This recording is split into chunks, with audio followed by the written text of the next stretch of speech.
Hello everyone, welcome back to Online Help Guide. Today in this video, I am going to show you how to disable feed videos remix on Instagram. So watch this video till the end.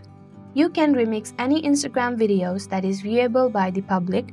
With remix successful among the Reels community, it only seemed natural to make this feature available for more users.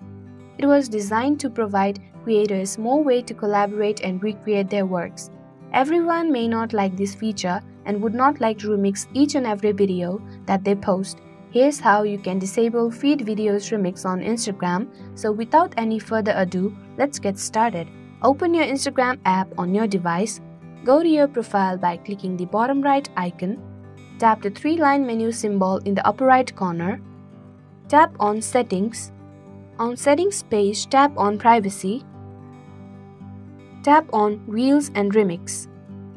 Move slide bar of Allow for feed videos to left. So this is how you can disable feed videos remix on Instagram. Thank you for watching Online Help Guide. Hope this video was helpful.